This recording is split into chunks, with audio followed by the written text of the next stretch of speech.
Corujão 17 é o Descamisados. Vamos falar muito de Premier League por aqui. Mas antes, o recadinho do Rafael Oliveira lá, nós vamos no Rafael Oliveira Futebol, nós vamos falar de quê, Rafa? Recadinho do Rafael Oliveira, aparece. Tipo, agora um recadinho do Rafael Oliveira para falar sobre TechPix. Vamos falar de coisa boa. Já ia falar. Vamos falar de coisa boa? Vamos falar de Corujão. Então entra aí na playlist e se inscreva. Confira a playlist completa, os links estão aí embaixo dos outros vídeos. Se inscreva nos 4 canais também, tem vários assuntos interessantes, não só nessa edição, mas você pode maratonar as edições anteriores também. Tá dado o recadinho. Lá no Rafael Oliveira Futebol, nós falamos... Hein, Rafa? Facas Guinso, você conhecia? Opa. Conheci. Do 1406? Tinha um dilema, né? Tinha um dilema se as facas Guinso cortariam as meias de varina, que nem desfiavam. É verdade. Qual que era o óculos? Ambervision. Ambervision. Não era? Era o 11-1406, né? Era o 1406 aqui em São Paulo. Bom, lá no Rafael Oliveira Futebol nós falamos de seleção africana de todos os tempos, né? Então... É isso. Nigeria? Tem jogadores nigerianos na seleção? Dos 3? Sim. Vá lá no Rafael Oliveira Futebol. Mas já que nós estamos falando de seleção africana de todos os tempos, cara, isso aqui quem quiser é só pedir, tá? Porque ela é gigantesca. Essa aqui, ó. Aqui África 2010, legal. Ó. Legal. Cara, eu vejo isso aí, já toca Waka Waka na rádio mental aqui. Uma coisa... Cara, eu ganhei uma camiseta dessa e um moletom com gorro, só que os dois de GG. Então, assim, é difícil usar no programa. Eu uso GG. Ó, sugestão, músicas de Copas para um próximo vídeo, hein? Gosto. Boa. O problema é que o Waka Waka é horas concurso, né? Então, mas tudo bem, mas podemos discutir. Não, mas se você pegar o clima do OEA antes dos jogos, era espetacular na abertura de transmissão. Sem dúvida. No Assiste aí, Hoff, nós falamos de futebol do leste europeu, então você está usando camisa do... Crveni Zvezda, campeão sérvio da temporada, 31º título do clube. E no Bertozzi pelo mundo, as manifestações, né, Léo? Isso, tô com a camisa com a jaqueta do Boca aqui, mas não tem nada a ver com nenhum tema, não. É só lá no meu canal eu falo... É isso, a gente fala muito sobre os protestos aí. Metendo a boca no trombone, boa. É isso, se for para o Boca a relação meter a boca no trombone, já que a gente fala sobre manifestações, sobre racismo, sobre tudo isso, e educação é um tema muito importante, estudiantes. Muito bem. Feito ganho. Muito bem. Bora falar da Premier League, que volta no dia 17 de junho, com 2 jogos atrasados, City, Arsenal, Aston Villa e Sheffield United. Certo, Léo? É isso, Alex, tem algumas coisas curiosas para a volta. Primeiro, essa questão do sem público, né? A Premier League sempre com seus estádios lotados e vai ser muito estranho. E segundo, porque o título do Liverpool estava na boca e a torcida está com esse grito entalado aqui. Talvez ele saia já contra o Everton, mas se não, pode sair contra o Crystal Palace. Mas ele vai sair, não tem muita dúvida em relação a isso. Mas tem uma série de outras questões relativas ao campeonato, que são a queda de rendimento do Leicester pode comprometer a vaga na Champions. A recuperação do Manchester United, principalmente depois da contratação do Bruno Fernandes. Essa história espetacular do Sheffield United beirando ali as primeiras colocações. O recurso do City, que vai ser julgado semana que vem. Talvez a gente saiba se o City está ou não na briga. Então, são muitos aspectos. A briga contra o rebaixamento envolvendo times tradicionalíssimos como West Ham, como Aston Villa. Então, tem muita coisa legal para a gente ver acontecer daqui até o fim do campeonato e... Felizmente a bola vai voltar a rolar, né? Imagina o torcedor do Liverpool que meses angustiantes ele viveu até essa certeza de que a bola vai rolar de novo. Recurso do City. Tá escondendo o escudo. Tá com a gola em cima do escudo. Não, a gola. Fecha o zíper. Aí, pronto. Boa, bonita, hein?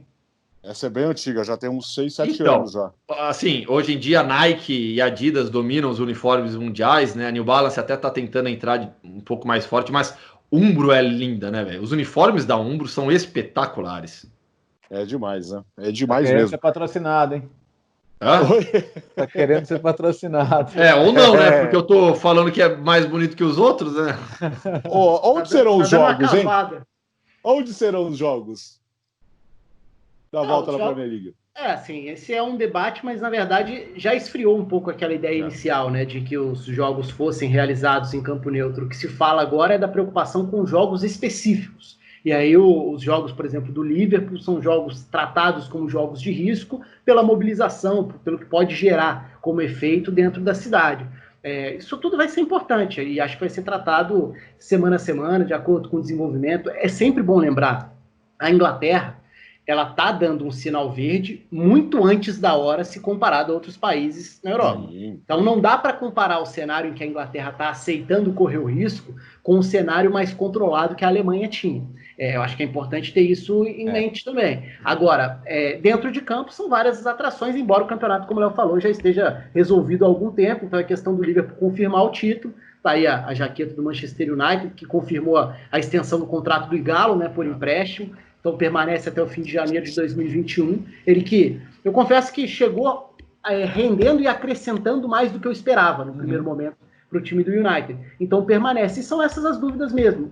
Da mesma forma que a gente falava sobre outros campeonatos. A grande dúvida é qual vai ser o impacto da parada para todo mundo. Eu acrescentaria com um ponto aí que eu acho que pode fazer muita diferença. Eu fiz um vídeo sobre isso no meu canal também, e eu não vou lembrar a lista toda agora, então para quem se interessar pelo assunto pode entrar lá, que é o número de lesões graves de jogadores que retornam de lesões sérias agora. Jogadores que provavelmente estariam fora do restante da temporada e que podem voltar agora. Então tem muita gente, e isso pode mexer com todas as partes da tabela. Eu acho que é um dos pontos para a gente observar. Pô, Pogba, por exemplo, né?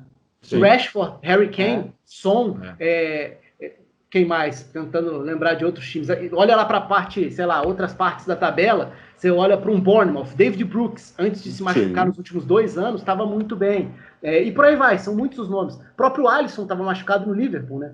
O Chelsea sofreu com muitas lesões dentro da temporada. Olha o Tottenham aí. Sabe que assim, e a gente já falou aqui em outro vídeo sobre isso também, acho que na volta do Campeonato Espanhol, né? A Bundesliga me indica muita coisa, né? Então a Bundesliga se tornou a minha referência, obviamente, nas grandes ligas sobre esse retorno. E aí eu tô falando de campo, da parte técnica, né? E o que a Bundesliga me mostrou? Que os times que estavam bem, continuaram bem, não perderam força. A gente teve uma ou outra equipe sofrendo alguma oscilação, mas na maior parte tudo aconteceu como estava acontecendo. Há um número grande de vitórias dos visitantes. Acho que esse é um assunto para a gente debater aqui. Mas o Bayern continuou bem, o Dortmund continuou bem, o Leverkusen seguiu em crescimento, o Schalke continuou em queda, o Leipzig continuou na sua irregularidade. Então, assim, acho que nas grandes forças, a Bundesliga me indicou que não devemos sofrer tanta variação do que estava acontecendo antes, porque essas equipes vão acabar se preparando da melhor maneira possível para retomar. Mas o que chamou a atenção no campeonato alemão, e aí a gente pode transportar para a Premier League, essa questão do número de vitórias de visitantes, que eu, sinceramente, acho que eu já falei aqui também, não consigo encontrar um único motivo. Por que os visitantes estão ganhando mais? Porque não tem torcida. Tá, se não tem torcida, os jogos deveriam ficar mais equilibrados e não um retrospecto tão favorável aos visitantes na comparação com os mandantes. Por mais que na penúltima rodada os visitantes da Bundesliga já tinham diminuído o número de vitórias, tinham acontecido muitos empates, porém, né, nessa a gente já teve um número alto de vitórias de visitantes, de novo, algumas vitórias de mandantes, mas de maneira geral, os visitantes se levaram a melhor na Bundesliga. Nessa rodada, acho que na Alemanha não tivemos empate, né? Acho que foram 6 vitórias dos visitantes e 3 dos mandantes, se não me engano. Empate não teve nessa rodada mesmo, não. Tivemos muitas goleadas, né? Mas... Sim. Agora, escuta, se prevalecer essa tendência de visitantes ganhando mais, vai acabar o campeonato do Everton e Liverpool, porque aí o Arsenal vai ganhar do City e o Liverpool vai ganhar do Everton. Acabou o campeonato, né? Mas acho que a tendência é, no máximo, acabar já na outra rodada, no máximo, contra o Palace, né, Léo? É uma questão agora de saber quando. Eu acho que vai ser contra o Palace. Essa preocupação da segurança era justamente das pessoas irem para a rua comemorar, mas o Liverpool está muito engajado nas conversas diretas com os grupos de torcedores pedindo bom senso, e claro que bom senso é uma coisa individual e não dá para garantir o de todo mundo, né? Em Portugal você tem o torcedor do Porto falando até em ir para jogo fora de casa, apoiar o time fora do estádio, coisas assim. Mas isso vai acontecer, embora a pausa viesse no momento mais irregular do Liverpool, né? Derrota do Watford, a eliminação na Champions, talvez tenha dado um descanso. Óbvio que não há nada positivo em torno da pandemia, mas o time tenha conseguido puxar um pouquinho de fôlego para voltar bem na reta final e não deixar nenhuma dúvida em relação à conquista, que é uma coisa que há tanto tempo se aguarda, né? O que você falaria do West Ham, Rafa? Eu tenho um cachecol aqui do West Ham também, ó. Opa. Tá aqui, ó. é um que a gente vai ficar nessa dúvida do que vai acontecer na parte de baixo. Aliás, até pegando como gancho o West Ham ali, né, eu diria que hoje são 5 times tentando escapar das 2 últimas vagas, considerando o Norwich muito provavelmente rebaixado. Sim. Então, falando aí de Brighton, West Ham, Watford, Bournemouth e Aston Villa, 2 desses 5 caem, provavelmente. É interessante que essa semana, eu não lembro qual foi a fonte, na dúvida eu vou falar de Atlético aqui, só para não perder o Hoffman já falou do Bayern agora há pouco, importante lembrar do Bayern. Eu falei, é verdade. Mas, então, assim, na dúvida, a gente dá o crédito mesmo que não seja para lá, saiu uma matéria fazendo um levantamento de que foram 10 os clubes que tentaram melar a Premier League, ou seja, encerrar a Premier League antes do término da temporada, sem a realização das rodadas restantes. É um número bastante expressivo, se é que foram 10 realmente. Exatamente, metade do campeonato em algum momento se manifestou a favor do campeonato ser encerrado. É claro que aí você tem muitas variáveis, né?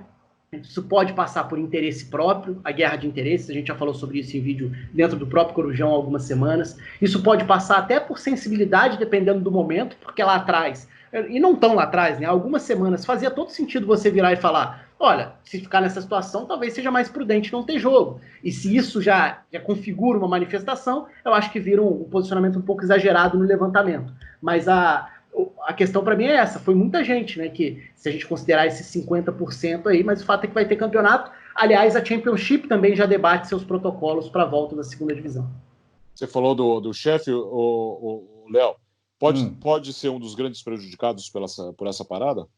O time estava muito bem, né? E o ponto é que você olha para trás agora, você tem o Tottenham e o Arsenal, de elencos mais fortes, né? E você tem a questão das 5 alterações, e isso vai permitir com que esses técnicos tenham mais margem de manobra. A gente já discutiu isso aqui também.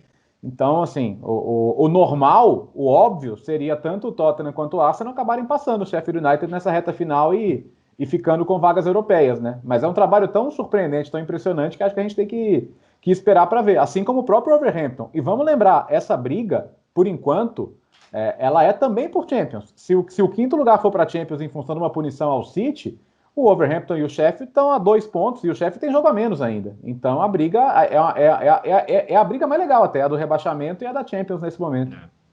E outro detalhe, né? Lembrando de Tottenham e Arsenal em 8º e 9º. Então são 2 times que geralmente estariam nessa briga direta e que podem fazer parte dessa briga direta caso isso aconteça. Se a gente olhar para a tabela, abrindo essa possibilidade ao Arsenal, Tottenham e Arsenal podem entrar nessa disputa. Não mostraram a menor regularidade na temporada para isso, mas voltando a falar de lesões, o Tottenham deixa de ter, contando com Harry Kane e Son, a grande desculpa que o Mourinho tinha, né? Eu não estou nem falando do ponto provocativo, não. Estou falando porque era um argumento mesmo. Você perdeu seus 2 jogadores mais decisivos, pesava. Agora, o Tottenham não mostrou nenhuma capacidade para competir diante do Leipzig na Champions, né? É que parece que foi há 5 anos já, mas a imagem do Tottenham preparada era horrorosa. Vamos ver se com a volta dos 2 no ataque, e se é que já vai começar a contar com o Harry Kane logo de cara também, mas ela pode ser muito relevante. O João Castelo Branco ironizou o próprio clube, né, pelo qual torce, né? Não sei se chegaram a ver ele no Twitter, disse que o clube que mais vai se favorecer com o fato de não haver público nas arquibancadas é o Arsenal, porque já está acostumado a jogar em silêncio. Bom, até aí, né, existe um canto muito famoso na Premier League, que é quando a torcida adversária está calada, os caras cantam "Is this the Emirates?", né? Aqui é o Emirates. Então é uma coisa que até eles ironizam mesmo, porque, bom, o Arsenal, o Emirates ficou conhecido por ser um estádio muito sem clima, né? Muito silencioso nos jogos. Para fechar o assunto, porque precisamos liberar o Gustavo Hoffman, semana passada eu estava mostrando aquela sacola de camisas do Fernando Nardini, e o Léo... Lavei. Olha, lavei de 5 em 5. Na mão, secando na sombra. Dá trabalho. Mas todas ficaram novas. Aí eu lembro que o Léo falou assim: vê aí. Eu falei, escolhe uma camisa. Ele pegou e falou o quê? Lembra, Léo? Noruega, né? Noruega. Aí eu olhei e falei assim... Noruega de Odegaard e Haaland. Aí eu peguei e falei assim, vai achar a camisa Noruega, que era só o que me faltava. Acabamos de gravar, peguei as camisas, tirei todas e eis que tinha. Nossa! A camisa da Noruega. Não é bonita, mas é histórica. O nosso é pela raridade e pela figura, né? Essa aí entraria naquele vídeo lá do início do Corujão sobre as camisas feias. Olha, isso é feia, hein? Essa daí parece que enroscou na impressora, sabe? Olha, que coisa horrível, bicho. Mas, a hora que eu peguei, eu falei assim, não acredito que tinha uma camisa da Noruega, cara. E tinha. Olha onde tá escrito Noruega aqui, no meio, quase na barriga. É a seleção da Elza e da Ana. Oi? Bertozzi entendeu. Seleção de Arendelle. Sim. Aliás, essa sacola merece, viu? Para fechar agora e completar o bingo, terminei de ver no Netflix Match Day Barcelona. Já? Excelente. Todo mundo tem que assistir. Estou terminando agora Juventus Prima Squadra, que mostra os bastidores da Juve na temporada 2017-2018. Virou programa familiar essa série de futebol aqui em casa. Então, todo dia, antes de dormir, ficamos na cama lá, eu, a Viviane, o Vitinho, a Martina, todo mundo assistindo um episódio dessas séries, e aí tá na hora deles irem dormir. Então, a gente assistiu tudo de Match Day Barcelona, muito boa, vale demais, tá lá no Netflix. Eu tô terminando o Juventus Prima Squadra, muito boa também. Tá vendo, Léo, como ele faz as crianças dormir? Tá vendo? Já que é para completar o bingo, o Hoffman tá usando o tempo dele para ver Netflix, eu tenho usado para ver o Campeonato Sul-Coreano, então não tenho acompanhado. Eu não tenho acompanhado as séries da Netflix. E qual foi o destaque da última rodada, para fechar aqui? Os tropeços. O John Book perdeu o embalo, e também o Ulsan acabou tropeçando logo na sequência. Então a tabela deu uma embolada, porque caiu o time que estava 100% e quem estava na cola também não conseguiu vencer, os dois tropeçaram. Eu preciso ver os 2 últimos episódios do Last Dance. Você tá vendo o que, Léo? Eu tava vendo uma série adolescente chamada Ctrl Z, que ela é bem bizarra. Terminei a temporada e por isso ela é, inclusive, muito cativante, de tão bizarra que ela é. Terminei a primeira temporada, tô ansioso pela segunda. Dicas de programação, né? Mas essa é uma novidade. As nossas 3 aqui já eram batidas já. A do Léo é novidade. Ei, seus descamisados, aqui no Corujão 17. Até a semana que vem.